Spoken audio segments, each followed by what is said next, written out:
This is our blanket chest, or at least it was a blanket chest. It is now a toy chest technically. And the reason it's a toy chest is because we've done this. We have installed these closers. These closers allow you to open the lid, keep it in one place, and then when comes time to close it, we can do so, and it's not going to slam shut. In fact, if we walk away from it, it's just going to very softly close. The other thing that we're going to do is just take care of an old issue where the screws on the hinges in back here, they keep stripping out, and we've fixed them multiple times. This time we're going to move them slightly so that the screws on those hinges can bite into some fresh wood. So let's get started on this.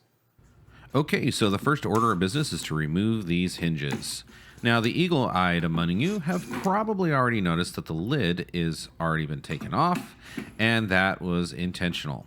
This was upstairs, so I took the lid off before I brought it downstairs to make it a little lighter and possible for me to carry without any help. So here we have the closing hardware that I chose, and it's really nothing special.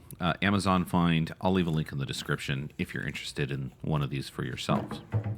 So the lid goes back on and aligned to where it's going to ultimately sit in its closed position. So our next step is going to be to connect the hinges to the lid and to the chest itself. I'm just using some blue tape here to keep the lid from sliding around. Next up, we need to position the hinges where they need to be connected to both that lid and the chest. Now to do this, I'm just taking some blue tape and essentially hanging the top part of the hinge over, as I'm going to connect these to the chest first and then come back through and connect them to the lid. Before I can drop screws into these hinges, I need to drill some pilot holes to keep the wood from splitting. And then I'm going back and forth between drilling a hole and then using my impact driver to put a screw into that hole and secure that part of the hinge. So basically repeat this for all the different holes across the two different hinges. At this point, I need to rotate the chest so I can work on the front of it. I need to secure the lid to keep it from flopping open too far or coming down and smashing my fingers as I work on it. So for this, I'm just clamping down a piece of wood that's going to act as a brace, and then I've put some blue tape at the end.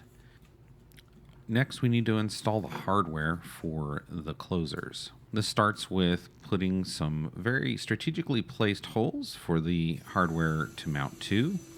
This came with a card that I'm just simply drilling through the different locations, and I've aligned the front and the top of the chest to the edges of that card. I'll then move it over to the other side and do the same thing. Now, what you didn't see here is I went ahead and installed the hardware for the closer to the chest, and this is pretty straightforward. Here's the other side where I'm just clicking it in to the top part and then clicking it in place on the end, and that's it. Once that's in place, this thing is done.